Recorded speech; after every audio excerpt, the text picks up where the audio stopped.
the questions I get asked a lot is how brands should interact with social media sites, which have really been booming in the UK, particularly on the back of sites like MySpace, Bebo, Facebook in particular over the last few years. So if you're an online retailer, you might think it's very attractive that so many people are on Facebook so much of the time. So how do you maybe get your products in front of them on that space?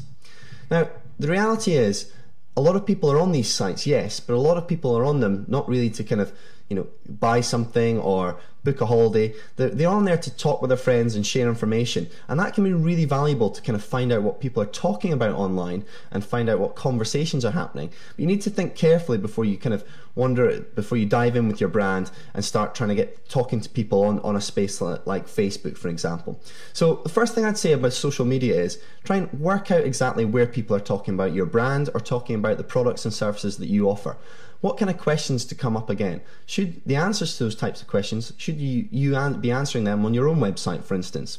Common example would be something like Yahoo Answers is a good social media site where people post questions and the wider Yahoo community provide answers. Now, a lot of the questions are all rubbish on there, but truth be told, if you look hard enough, you'll find that people are talking about things which are very central to a lot of the brands we work with. Now, by listening to what questions are being asked and updating your own websites to kind of cater for frequently asked questions can be one way of really using social media for a kind of pragmatic use. So the key thing to remember is know the networks where your people are talking about your brand or your products or services. Listen to what's being said. Is it positive or is it negative? And thirdly, if you're going to interact with people in these networks, try and be of use. Try and think of social media as more of a customer feedback initiative rather than a space where you can directly sell to people. And it's important to think of social media as a way that you can engage people, you can listen to them, and you can really build brand affinity if you talk to people on their spaces and actually show that you're listening. It's never going to be the core to your strategy.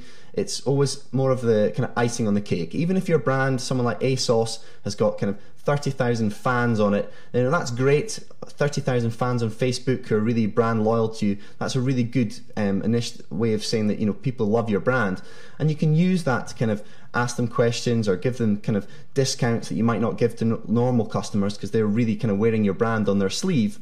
But at the same time, you want to make sure that you keep the core of your website strategy as to making sure you've got good products, you can sell things easily on the site, it's very easy to convert on your site. These are more things that are kind of the bread and butter that we would focus on first and foremost. And social media is good to be knowing what's being said about yourself, but also it's kind of the icing on the cake. The $1 Million Challenge is a unique TV collaboration to help you make more money.